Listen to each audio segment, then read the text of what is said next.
Bonjour, nouvelle leçon consacrée à l'adressage IPv4 et à la planification de la configuration d'un réseau local avec l'adressage par classe ou IP Classful. Dans cette vidéo, nous commencerons par apprendre la structure d'une adresse IP version 4, puis nous décrirons les classes d'adresses IPv4. Ensuite, nous verrons comment les premiers réseaux ont été configurés sans la notion de sous-réseau. Nous poursuivrons en identifiant les adresses IP spécifiques, leur contexte d'utilisation. Nous terminerons par la planification de la configuration d'un réseau local. Cette vidéo couvre l'objectif 1.7 de la certification CCNA. Décrire les adresses IP privées version 4. C'est quoi une adresse IP version 4? Une adresse IP V4 peut être définie comme une suite de 4 octets séparés par des points. Chaque octet sur 8 bits peut contenir un nombre positif compris entre 0 et 255. En effet, lorsque tous les bits sont à 0, nous avons ceci en base 2, soit 0 en valeur décimale. Le plus grand nombre est obtenu en positionnant tous les bits à 1, ce qui donne en base 2, soit 255 en valeur décimale. Le plus petit nombre positif sur un octet est obtenu en positionnant tous les bits à 0. Le plus grand est obtenu en positionnant tous les bits à 1, ce qui nous permet de conclure que la plus petite adresse IP est soit 0.0.0.0 en base 10 et la plus grande adresse IP est soit 4 fois 255.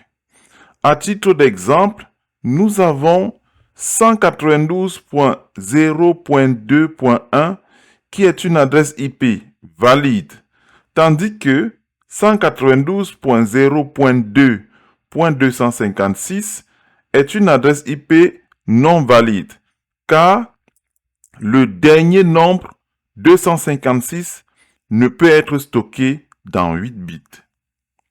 Jusqu'en 1993, les adresses IPv4 étaient structurées en classes. Même si cette notion de classe ou IP Classful a été remplacée par IP Classless et la notation CIDR, sa compréhension fixe les bases de la configuration des réseaux avec IPv4. Examinons à présent les classes d'adresses IPv4. Nous en avons 5 au total. Classe A, B, C, D et E. Décryptons les adresses IP de classe A.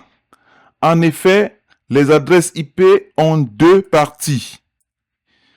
Une partie réseau et une partie hôte. En classe A, la partie réseau compte 8 bits. Le premier bit de cet octet est toujours fixé à 0, ce qui nous laisse 7 bits variables pour la partie réseau.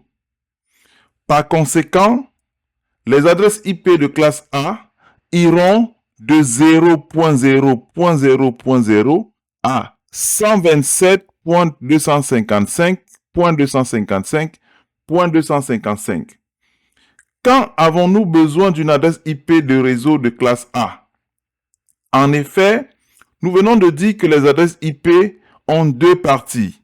Une partie commune à toutes les machines d'un même réseau, c'est la partie réseau, et une partie destinée à identifier chaque machine au sein du réseau, c'est la partie hôte. Le nombre de bits dans chaque partie détermine le nombre de réseaux ou le nombre d'hôtes maximal que nous pouvons avoir. Pour les adresses IP de classe A, nous avons 7 bits disponibles pour la partie réseau, ce qui fait 128 combinaisons possibles. 2 exposant 7, soit 128 réseaux de classe A, avec 126 utilisables. Nous verrons pourquoi 126 utilisables dans la partie adresse IP spécifique. Pour chaque réseau de classe A, la partie haute possède 24 bits, ce qui fait 2 exposants 24 combinaisons possibles, soit plus de 16 millions d'autres pour chaque réseau de classe A. À chaque adresse de réseau est associé un paramètre que nous appellerons le masque de sous-réseau. C'est une adresse IP particulière. En effet, si nous prenons l'adresse IP d'une machine ou d'un réseau en classe A et que nous mettons tous les bits de sa partie réseau à 1 et ceux de la partie haute à 0, nous obtenons un résultat que nous appellerons le masque de sous-réseau. En classe A, le masque de sous-réseau par défaut est 255.0.0.0. Nous verrons que ce masque de sous-réseau peut également s'écrire /8, où 8 est le nombre de bits de la partie réseau à 1. Dans chaque classe, nous avons un bloc d'adresses que nous appellerons les adresses IP privées. Elles ont été définies dans la RFC 1918.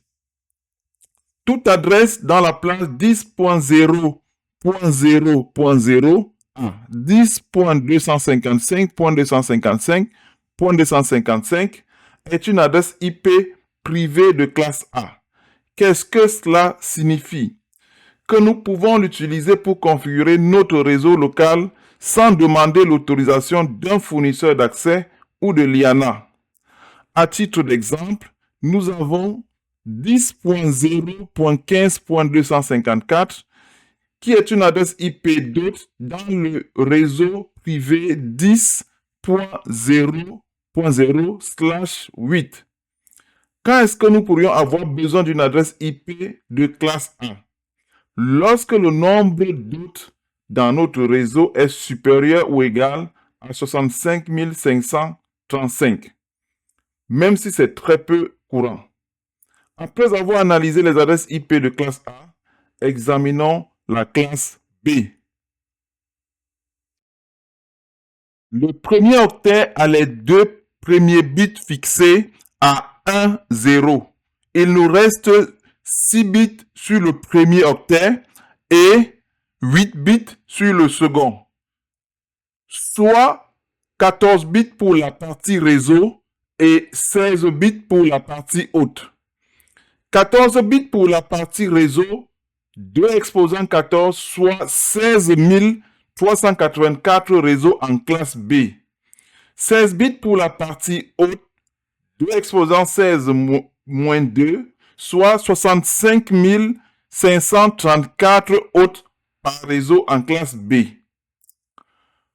Moins 2, car la première et la dernière adresse ne sont pas utilisables pour configurer les autres. La première adresse dans un réseau représente l'adresse du réseau et la dernière représente l'adresse de diffusion, c'est-à-dire l'adresse utilisée pour envoyer un message à tous les autres du réseau. Le masque de sous-réseau par défaut de classe B est 255.255.0.0, car nous avons défini le masque comme une adresse spéciale ayant tous les bits de la partie réseau à 1 et tous les bits de la partie haute à 0. La partie réseau en classe B ayant une longueur de 16 bits, les deux premiers octets seront donc 255.255. Comme la longueur est de 16 bits, nous verrons avec la notation CIDR que ce masque peut se noter également /16. Quand avons-nous besoin d'une adresse de réseau de classe B? Lorsque le nombre d'hôtes dans le réseau est supérieur à 254, mais plus petit que 65 535. En classe B, nous avons également les adresses IP privées. La plage correspondante varie de 172.16.0.0 à 172.31.255.255. Comme le montre l'image, c'est un bloc de 32 réseaux qui est réservé pour les adresses réseau de classe B. /12 signifie que les 12 premiers bits, comme le montre la ligne verte, les 12 premiers bits sont identiques pour le bloc réservé. À titre d'exemple, 172.16.0.254 est une adresse IP d'hôte dans le réseau privé 172.16.0.0/16. Qu'en est-il des adresses IP de classe C? Le premier octet a les 3 premiers bits fixés à 1, 1, 0. Il nous reste 5 bits sur le premier octet, 8 bits sur le second et 8 bits sur le troisième, soit 24 bits au total pour la partie réseau et 8 bits pour la partie hôte. 24 bits pour la partie réseau, soit 2 exposants 24 pour environ 2 millions de réseaux en classe C. 8 bits pour la partie haute, 2 exposants 8 moins 2, nous avons 254 hôtes par réseau de classe C. Le masque de sous-réseau par défaut de classe C est 3 × 255.0. La partie réseau en classe C ayant une longueur de 24 bits, les 3 premiers octets seront donc 3 × 255. Comme la longueur est de 24 bits, nous verrons avec la notation CIDR que ce masque peut se noter également /24. Quand avons-nous besoin d'une adresse de réseau de classe C? Lorsque le nombre d'hôtes dans le réseau est compris entre 1 et 254. En classe C, nous avons également les adresses IP privées. La plage correspondante varie de 192.168.0.0 à 192.168.255.255. À titre d'exemple, l'adresse IP 192.168.12.254 est une adresse IP d'hôte dans le réseau privé 192.168.12.0/24. Maintenant que nous en savons un peu plus sur les classes d'adresses et les adresses IP privées utilisables pour configurer les hôtes dans un réseau local, présentons rapidement les 2 autres classes avant de voir la planification de la configuration d'un réseau local. Le premier octet a les 4 premiers bits fixés à 1, 1, 1, 0. La plage d'adresse IP de classe D varie entre 224.0.0.0 et 239.3 × 255. Les adresses IP de classe D ne sont pas conçues pour configurer les hôtes au sein d'un réseau. Elles sont utilisées par exemple par les protocoles de routage OSPF et EIGRP pour échanger les informations sur les routes entre les routeurs. Ces informations sont par exemple la découverte et l'état des voisins, le maintien des liens de voisinage, l'organisation des élections. Oui, les routeurs OSPF organisent une élection sur le même segment réseau afin de choisir le routeur qui va agréger les informations de mise à jour et les envoyer aux autres sur le même segment. Une véritable démocratie. Nous avons également le protocole VRP, en anglais Virtual Router Redundancy Protocol, qui permet à plusieurs routeurs de présenter une seule passerelle par défaut aux autres, assurer une haute disponibilité, élire un master, maintenir un ou plusieurs backups. Tout ceci via des messages de multicast. Nous reviendrons sur ce point lorsque nous aborderons l'objectif 3.5 de cette certification. Nous décrirons les autres protocoles de même type qui sont HSRP, GLBP et dans la certification CCNP 350-401 pour la partie configuration. Abonnez-vous, le meilleur est à venir. Concernant la classe E, le premier octet a les 4 premiers bits fixés à 1, ce qui nous donne une plage variable entre 240 et 255. Les adresses IP de la classe E ont initialement été conçues pour l'ingénierie et la recherche. Elles ne sont pas routables sur Internet et ne sont pas assignables non plus aux autres dans un réseau. Parlons à présent des adresses IP publiques ainsi que des exceptions. Mais commençons par les exceptions. L'adresse IP de broadcast ou de diffusion. C'est l'adresse IP 4 fois 255 qui permet d'envoyer un message à tous les autres d'un même segment réseau. Exemple, un ordinateur qui démarre et qui est configuré pour obtenir son adresse IP, son masque de sous-réseau, sa passerelle, son adresse IP de serveur DNS auprès d'un serveur DHCP. Cet ordinateur commence par envoyer un message de DHCP Discover afin de découvrir tous les serveurs DHCP sur le réseau. Ne connaissant pas l'adresse IP de destination, l'ordinateur va envoyer une requête DHCP avec comme IP de destination l'adresse de broadcast 4 fois 255. La deuxième adresse IP spécifique de cette série est l'adresse 0.0.0.0. Elle est utilisée comme IP source par un ordinateur qui envoie un message DHCP Discover, car il ne possède pas encore d'adresse IP.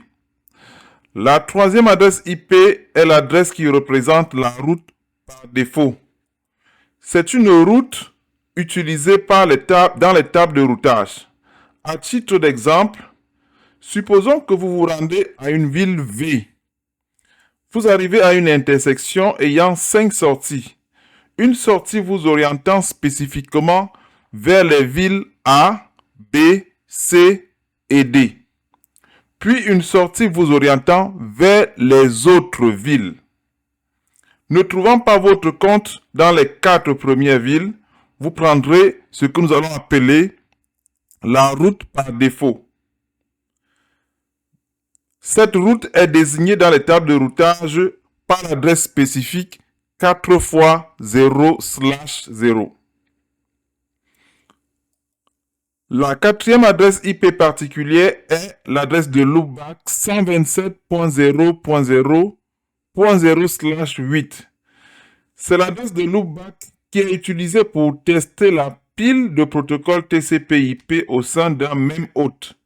L'ordinateur envoie un message à lui-même lorsque vous faites par exemple un ping vers l'adresse IP 127.0.0.1. Il peut aussi être utilisé pour tester le fonctionnement d'un service hébergé sur un serveur en local. Si on saisit la même adresse IP 127.0.0.1 dans le navigateur de ce serveur, alors on verra la page d'accueil du service hébergé s'afficher dans le navigateur. Le second groupe est constitué des adresses réservées pour la documentation, les exemples et pour les expérimentations en laboratoire. Dans ce cours, nous en ferons usage, par exemple, lorsque besoin s'en imposera. Le quatrième groupe est constitué des adresses IP API-PA pour Automatic Private IP Addressing. Ces adresses sont attribuées à une carte réseau si toutes les tentatives d'obtention d'une adresse IP auprès d'un serveur DHCP se soldent par un échec. Alors, la carte réseau va s'auto-configurer avec une adresse de la plage 169.254.0.0/16. À côté de toutes ces adresses IP spécifiques, nous avons les adresses IP publiques. C'est quoi une adresse IP publique?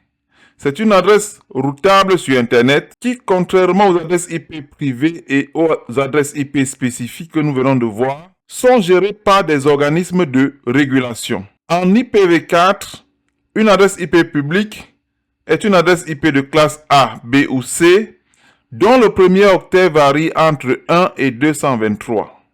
À titre d'exemple, nous pouvons citer le très célèbre 8.8.8.8 de Google. Nous reviendrons dans une leçon spécifique sur tous les détails liés aux adresses IP publiques. À présent, regardons quelles sont les étapes de configuration d'un réseau local. Lorsque nous configurons un réseau local, la première question fondamentale que nous nous posons est celle de la taille du réseau. Et la taille du réseau sera déterminée à partir du nombre d'ordinateurs, du nombre de tablettes, du nombre de téléphones qui sont susceptibles de se connecter à notre futur réseau. De cette taille va découler l'adresse de réseau. Et après avoir obtenu l'adresse de réseau, nous allons en déduire le masque de sous-réseau comme nous avons vu précédemment pour chaque classe. Ensuite, nous allons identifier l'adresse de la passerelle. La pratique voudrait que, lorsque nous choisissons une adresse de réseau, que la première adresse IP de cette adresse de réseau ou la dernière adresse soit utilisée comme adresse de la passerelle dans notre réseau local. Ensuite, nous allons identifier les adresses de serveurs. En effet, en pratique, lorsque nous planifions la configuration d'un réseau, nous devons estimer le nombre de serveurs qui doivent exister dans notre réseau. À ce nombre estimé, nous devons réserver une plage dans notre adresse de réseau pour attribuer de façon statique les adresses IP à ces serveurs, à ces imprimantes, afin que le serveur DHCP n'aille pas puiser également dans cette partie pour configurer les adresses IP des autres. Nous devons également obtenir les adresses des serveurs DNS. En général, c'est le côté LAN de notre réseau local qui sera serveur DNS et le côté WAN, le serveur DNS sera le serveur DNS obtenu de notre fournisseur d'accès. Puis, nous allons configurer chaque machine. Et cette configuration peut se faire manuellement si nous avons quelques ordinateurs ou de façon dynamique à l'aide d'un serveur DHCP que nous apprendrons à configurer dans les prochaines leçons. Ceci dit, regardons un exemple pour être plus précis. Si nous avons un réseau qui a une taille par exemple de 192 machines estimées, cela signifie que nous sommes dans la première plage de 1 à 254 hôtes. Et nous avons vu que dans une plage de 1 à 254 hôtes, nous avons besoin d'une adresse IP de classe C de réseau. C'est la raison pour laquelle ici nous choisissons l'adresse IP privée 192.168.10.0/24 par exemple pour la configuration de notre réseau. Il en découle le masque de sous-réseau 255.255.255.0 qui est le masque de sous-réseau par défaut de classe C. Nous allons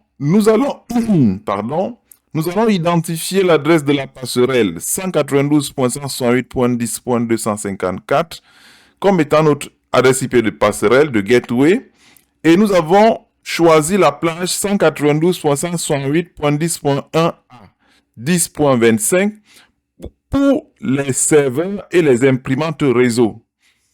Par la suite, nous pouvons utiliser les serveurs, l'adresse IP des serveurs internes, comme nous avons vu, qui peut encore être 10.254. Et du côté WAN, ce sera l'adresse IP du fournisseur d'accès Internet de notre entreprise. Pour terminer, il est possible d'utiliser les adresses IP publiques telles que 8.8.8.8 de Google, Mais ce n'est pas une recommandation. C'est juste à utiliser comme test lorsque nous avons des soucis d'accès à Internet, par exemple avec notre fournisseur d'accès. Pour terminer, nous devons configurer chaque machine à partir de l'adresse IP 10.26 parce que de 1 à 10.25, c'est réservé pour les serveurs et les imprimantes, les scanners réseau au sein de l'entreprise. Donc de 10.26 jusqu'à 10.253, nous pouvons les configurer dans un serveur DHCP ou configurer manuellement, ce qui n'est pas une pratique très recommandable. Ce que nous venons de dire peut être résumé ainsi. L'adresse de réseau est 192.168.10.0 parce que nous avons vu que nous espérons 192 machines dans notre réseau. Ce qui nous permet de déduire l'adresse, le masque de sous-réseau qui est 3 fois 255.0 ou /24. La plus petite adresse IP dans notre réseau est 10.1 et la plus grande adresse IP est 10.254. L'adresse de diffusion est 10.255. La plage pour les serveurs, les imprimantes est de 10.1 à 10.25. Notre serveur DNS est 10.254. L'adresse IP de la passerelle 10.254. Si nous prenons quelques exemples de serveurs que nous retrouvons régulièrement en entreprise, nous dirions que le contrôleur de domaine primaire a pour adresse IP 10.2. Le contrôleur de domaine secondaire 10.3, il est recommandé d'avoir toujours au minimum 2 contrôleurs de domaine. L'imprimante réseau de l'étage 1 10.4, du rez-de-chaussée 10.5, le scanner réseau 10.6, ainsi de suite. Les autres, leur configuration commencera à 10.26 et se terminera au plus à 10.253. Voici une capture d'écran qui montre dans la réalité à quoi ressemble une configuration TCP/IP d'une carte réseau.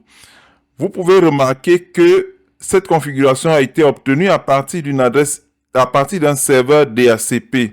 L'adresse IP de la carte réseau est 192.168.2.27. Le masque de sous-réseau est le masque de sous-réseau par défaut de classe C. Le bail a été obtenu le 30 novembre 2025. C'est un bail d'environ 8 jours.